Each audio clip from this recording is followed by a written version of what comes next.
नमस्कार दोस्तों, स्वागत करते हैं आप सभी का। दोस्तों आप सभी लोग का 2 दिन से आपका प्रैक्टिस सेट नहीं चल पा रहा था लूसेंट का, तो माफ़ कीजिएगा। अब से शुरू हो जाएगा आप सभी लोग का। जो आज का आप सभी लोग का जो पेज नंबर है आपको मैंने बता दिया था, जो पिछला प्रैक्टिस सेट हुआ था। तो आज का जो आपका पेज नंबर है ये आपका 65 से 75 तक है, ठीक है। ये आज का जो 10 पेज लिया गया है, आज 50 प्रश्न इसमें दिया गया है, इसमें आप अच्छे से लगाइएगा। और जो आपका कल का रहने वाला है वो आपका 76 से 85 तक रहने वाला है, इसको आप अच्छे से पढ़ के आइएगा, ठीक है। पूरा बेहतर तरीके से टेस्ट लगाया कीजिए, आप सभी लोग का यहाँ पे स्कोर डेली बेस पे बढ़ेगा। तो चलिए सेट को शुरू कर लेते हैं। पहला प्रश्न क्या है देख लेते हैं। कहता है बिग बैंग सिद्धांत निम्न के उद्भव का व्याख्या करता है, यानी किसका व्याख्या करता है बताइए। तो इसका आंसर सभी को पता ही होगा, आपका ब्रह्मांड हो जाएगा, जो कि डी उत्तर आपका यहाँ पे हो जाएगा। नेक्स्ट क्वेश्चन है कि निम्न में से किस विद्वान ने सर्वप्रथम भूगोल शब्द का प्रयोग किया।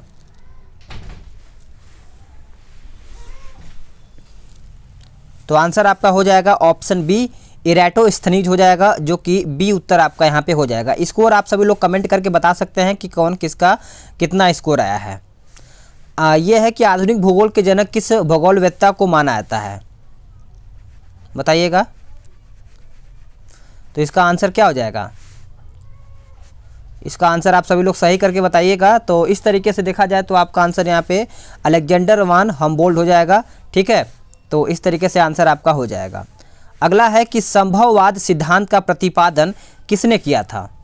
कल का जो मैंने आपको बताया पेजेस उसको पढ़िएगा फिर आंसर करिएगा, ठीक है।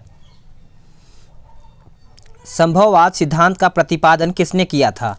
तो सही आंसर आपका दोनों हो जाएगा। एक आपका वाइडल डी लाब्लास हो जाएगा, उसके बाद बी आपका फेब्रे हो जाएगा, यानी सी उत्तर आपका यहाँ पे हो जाएगा। अगला है पांचवा प्रश्न कि आकाशगंगा की सबसे नज़दीकी मंदाकिनी को कहा जाता है क्या, बताइएगा। तो आपको ऑप्शन और दिखा देते हैं एक बार। कुछ ऑप्शन आपका पांचवे का कुछ इस तरीके से है। तो देखिए इसका उत्तर जब आप करेंगे तो देवयानी हो जाएगा, आंसर आपका यहाँ पे सी हो जाएगा। चलिए अगला प्रश्न देख लेते हैं। कहता है सूर्य का एक सेकेंड थोड़ा सा अच्छे से दिखाते हैं। हाँ, कहता है कि सूर्य का उम्र लगभग कितना है। सूर्य का उम्र लगभग देखा जाए तो बिलियन वर्ष में है, सभी को पता है, और इसका आंसर हो जाएगा 5 बिलियन वर्ष, ठीक है। चलिए अगला प्रश्न देख लेते हैं। कहता है कि निम्न में से कौन सा कथन सत्य है। इनमें से पूछा गया है कौन सा कथन है जो सत्य है। एक बार पढ़िए फिर आंसर करिएगा। तो इसका आंसर देखा जाए 7वें का तो ऑप्शन आपका सी हो जाएगा, दोनों सही हैं, ठीक है। आप याद रखिएगा बुध शुक्र पृथ्वी ये सब आपका दोनों सही है, ये सब आंतरिक, उसके बाद ये बाह्य ग्रह हैं। अगला प्रश्न कहता है डीमोस और फोबोस निम्न में से किसके उपग्रह हैं। डीमोस और फोबोस निम्न में से किसके उपग्रह हैं। तो इसका उत्तर हो जाएगा ऑप्शन डी मंगल। मंगल आपका यहाँ पे उत्तर हो जाएगा सभी लोगों का। अगला प्रश्न कहता है चंद्रमा की सतह और उसकी आंतरिक स्थिति का अध्ययन करने वाले विज्ञान को कहा जाता है क्या। विज्ञान को क्या कहा जाता है। तो इसको कहा जाता है सेलेनोलॉजी। क्या कहा जाता है, सेलेनोलॉजी कहा जाता है, आंसर आपका सी हो जाएगा। अगला प्रश्न है कि रात्रि में दिखाई देने वाला सबसे चमकीला तारा कौन सा है। रात्रि में दिखाई देने वाला सबसे चमकीला तारा कौन सा है। तो ये आपका हो जाएगा साइरस। साइरस आपका यहाँ पे उत्तर हो जाएगा, ऑप्शन आपका बी राइट आंसर हो जाएगा। अगला है कि एक देशांतर की दूरी तय करने में पृथ्वी को कितना समय लगता है।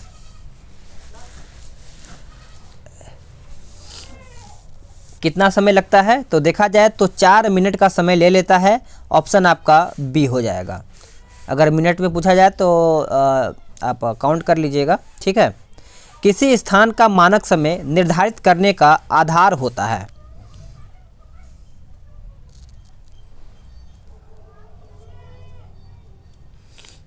तो आंसर आपका हो जाएगा ऑप्शन डी। ऑप्शन डी हो जाएगा प्रधान मध्य रेखा, यानी मध्य रेखा हो जाएगा, ऑप्शन आपका डी हो जाएगा। अगला प्रश्न कहता है कि अंतर्राष्ट्रीय दिनांक रेखा खींची जाती है, किससे हो करके?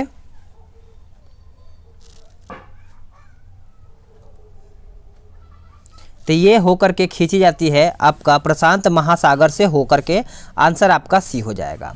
अगला प्रश्न कहता है कि मकर रेखा निम्न में से किस देश से हो करके नहीं गुजरती है? मकर रेखा बताइएगा।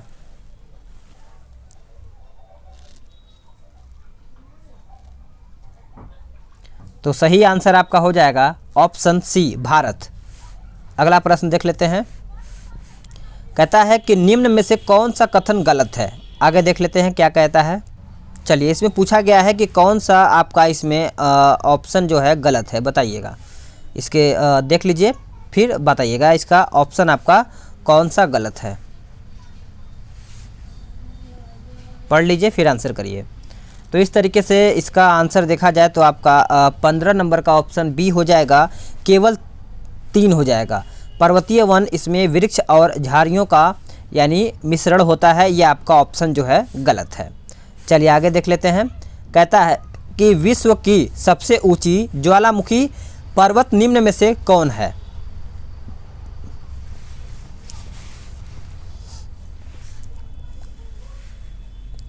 तो करेक्ट आंसर आपका 16 का हो जाएगा, कोटोपैक्सी। कोटोपैक्सी आपका ऑप्शन यहाँ पे बी हो जाएगा।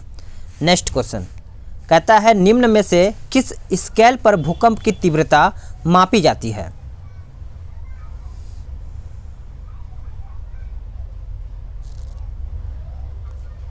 तो इसका उत्तर आपका डी हो जाएगा, उपयुक्त सभी। एक रिएक्टर स्केल, उसके बाद मार्केरी स्केल, आपका रोसीफेयर फेरल स्केल हो जाएगा। यानी आपका देखा जाए तो आंसर आपका यहाँ पे डी हो जाएगा। चलिए आगे देख लेते हैं। कहता है कि पृथ्वी के नीचे कितने मीटर की गहराई जाने पर 1 डिग्री सेंटीग्रेड तापमान की वृद्धि होती है?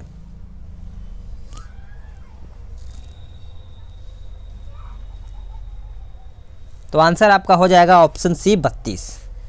चलिए नेक्स्ट क्वेश्चन देखते हैं। कहता है आकार के अनुसार तीसरा सबसे बड़ा ग्रह कौन सा है? तीसरा पूछा गया है, तीसरा याद रखिएगा, ये इंपॉर्टेंट है। तो इसका उत्तर हो जाएगा ऑप्शन सी, अरुण हो जाएगा। अरुण आपका यहाँ पे आंसर सी हो जाएगा। चलिए आगे देख लेते हैं।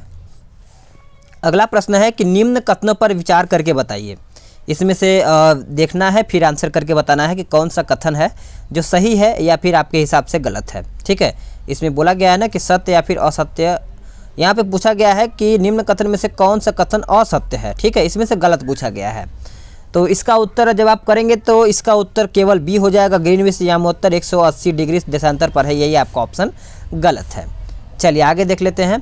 कहता है कर्क रेखा निम्न में से किस देश से हो करके गुजरती है?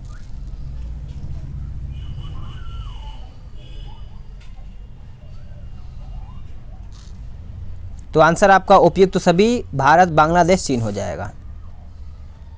नेक्स्ट क्वेश्चन कहता है पृथ्वी के विषुवतीय व्यास तथा ध्रुवीय व्यास में कितने किलोमीटर का अंतर है? कितने किलोमीटर का अंतर है? तो आंसर हो जाएगा आपका 43 किलोमीटर का। नेक्स्ट क्वेश्चन, क्षुद्र ग्रह किन 2 देशों के बीच स्थित है?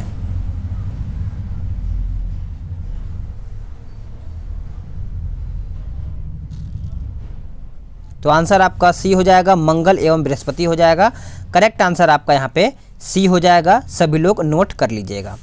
चलिए अगला प्रश्न है कि आग्नेय चट्टानों के लिए निम्न में से कौन सा असत्य है? आगे भी आप सभी लोग को ऑप्शन दिखा दे रहे हैं। तो देखिए इसका उत्तर आपका डी हो जाएगा, यह परतदार चट्टान होती हैं, यही आपका ऑप्शन जो है गलत है। चलिए आगे देख लेते हैं। कहता है कि निम्न में से कौन सा रूपांतरित चट्टानों का उदाहरण नहीं है? इसमें पूछा गया है कि रूपांतरित चट्टानों का उदाहरण नहीं है, कौन सा है बताइए। तो इसका उत्तर देखा जाए 25 का क्या हो जाएगा आपका, ग्रेनाइट हो जाएगा। आंसर आपका यहाँ पे डी हो जाएगा। अगला प्रश्न, कार्टजाइट कायांतरिक होता है किससे?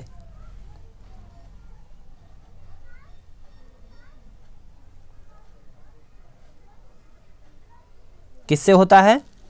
तो ये आपका होता है बलुआ पत्थर से। आंसर आपका देखा जाए तो सी हो जाएगा 26 का। नेक्स्ट क्वेश्चन, लाल सागर और सुएज नहर अलग करती है किससे?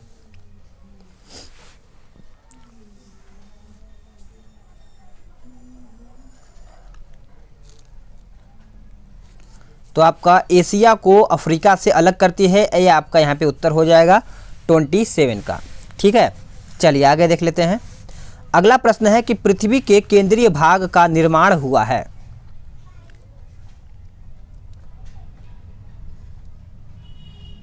यानी कोर का निर्माण हुआ है किससे?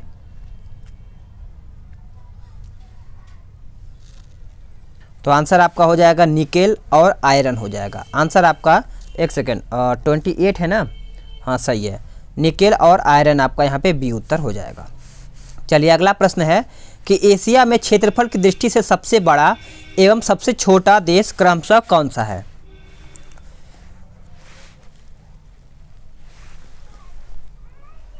बताइएगा। तो इसका आंसर हो जाएगा 29 का ऑप्शन बी, चीन और मालदीव आपका यहाँ पे उत्तर हो जाएगा। अगला प्रश्न, अगला है कि भूपर्पटी में बहुतायत से मापा जाने वाला रासायनिक तत्व कौन सा है?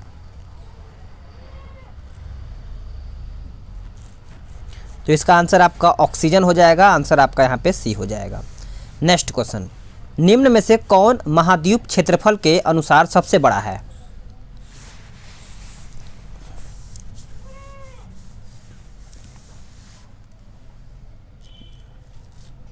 कौन सा है तो बताइएगा। तो इसका उत्तर आपका अफ्रीका हो जाएगा, बी उत्तर यहाँ पे हो जाएगा।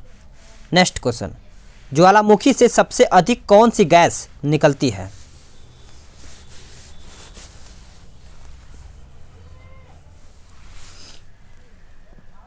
तो इसका उत्तर क्या हो जाएगा? इसका उत्तर हो जाएगा आपका जलवाष्प हो जाएगा। आंसर आपका यहाँ पे डी हो जाएगा 32 का। अगला प्रश्न है कि भूकंप के समय किन तरंगों का उद्भव होता है?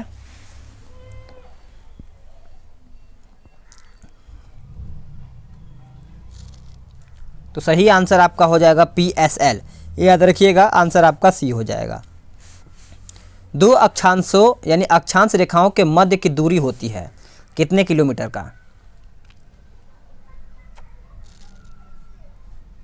तो आंसर आपका 111 किलोमीटर हो जाएगा। ऑप्शन आपका बी हो जाएगा। नेक्स्ट क्वेश्चन देखते हैं। अगला प्रश्न है कि विश्व की सबसे ऊंची चोटियां किस प्रकार के पर्वतों में पाई जाती हैं?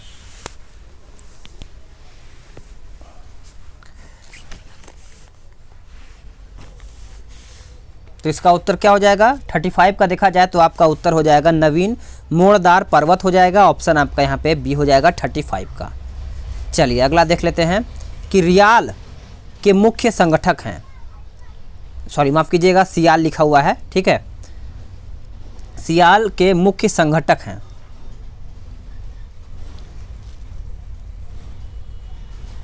तो करेक्ट उत्तर देखा जाए इसका तो इसका उत्तर हो जाएगा ऑप्शन सी, एक आपका सिलिका और एक एल्यूमिनियम हो जाएगा। ऑप्शन आपका सी हो जाएगा।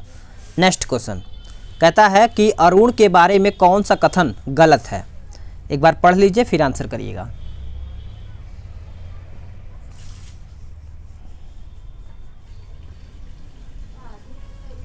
तो इसका उत्तर देखा जाए तो आपका हो जाएगा ऑप्शन डी, यह आकार के अनुसार चौथा ग्रह है। यही आपका ऑप्शन गलत है। नेक्स्ट क्वेश्चन, निम्नलिखित में से किस ग्रह का आकार, घनत्व तथा व्यास पृथ्वी के समान है?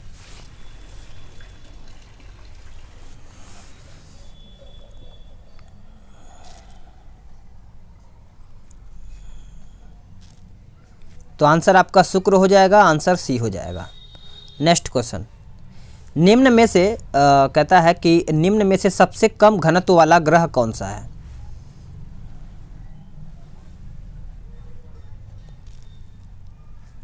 तो आपका शनि हो जाएगा। ऑप्शन आपका यहाँ पे ए हो जाएगा 39 का। चलिए आगे देख लेते हैं। अगला प्रश्न है कि जब पृथ्वी सूर्य के अत्यधिक नज़दीक होती है वह स्थिति क्या कहलाती है?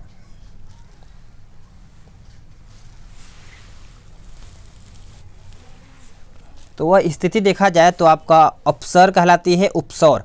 ठीक है, तो आप याद रखिएगा, अपसौर मत मारिएगा, उपसौर मारिएगा। ठीक है, चलिए अगला देख लेते हैं कि दो देशांतर रेखाओं के बीच की दूरी डैश कहलाती है, यानी क्या कहलाती है। सभी का आंसर आना चाहिए यहाँ पे सही। तो इसका सही आंसर देखा जाए तो आपका 41 का सी हो जाएगा, गोरे कहलाता है। आंसर आपका सी हो जाएगा। नेक्स्ट क्वेश्चन, जब सूर्य और चंद्रमा के बीच पृथ्वी आ जाती है तब स्थिति क्या होती है।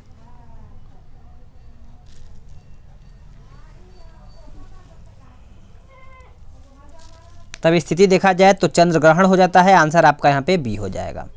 नेक्स्ट क्वेश्चन है कि हिमालय, आल्प्स, यूराल तथा एंडीज किस प्रकार के पर्वत के उदाहरण हैं।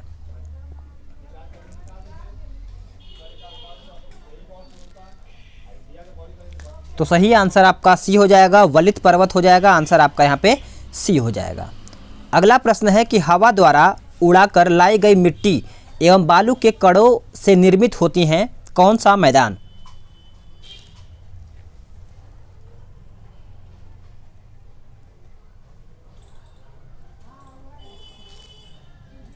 तो सही आंसर आपका लोएस मैदान हो जाएगा। आंसर आपका यहाँ पे ए हो जाएगा।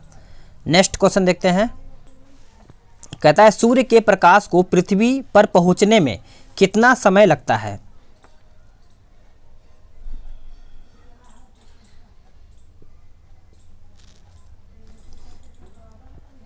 तो करेक्ट आंसर देखा जाए तो आपका 8 मिनट 16 सेकंड हो जाएगा। नेक्स्ट क्वेश्चन है कि जिसे जीवाश्म ग्रह भी कहा जाता है उसको क्या कहा जाता है, क्या नाम है उसका, यानी किसे जीवाश्म ग्रह भी कहा जाता है। तो आंसर याद रखिएगा सभी लोग, आंसर आपका बी हो जाएगा, यानी चंद्रमा। नेक्स्ट क्वेश्चन, सुपर मून की स्थिति होती है।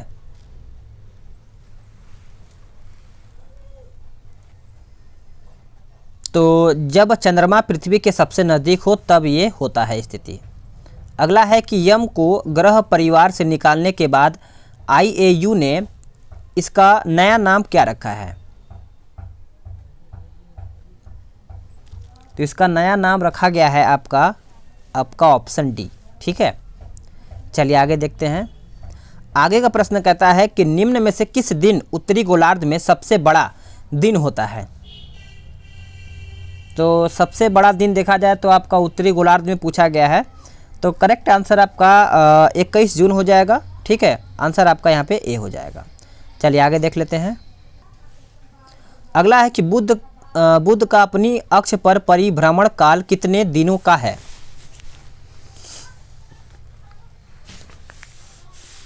तो आंसर देखा जाए तो आपका 58.6 दिन का हो जाएगा। ऑप्शन आपका यहाँ पे बी हो जाएगा। तो साथियों, आप सभी लोग का यहाँ पे 50 प्रश्न समाप्त हो गया है। अब आप बताइए कि इन 50 में से आप कितना क्वेश्चन सही कर पाए हैं। ठीक है, और कल भी आपका प्रैक्टिस सेट आएगा। बिहार SI PT का भी प्रैक्टिस सेट बीच बीच में कभी कभी नहीं आ पा रहा है, आएगा वो भी डेली बेस पे, थोड़ा सा क्लियर हो जाए। ठीक है, तो चलिए अपना स्कोर ज़रूर बताइएगा।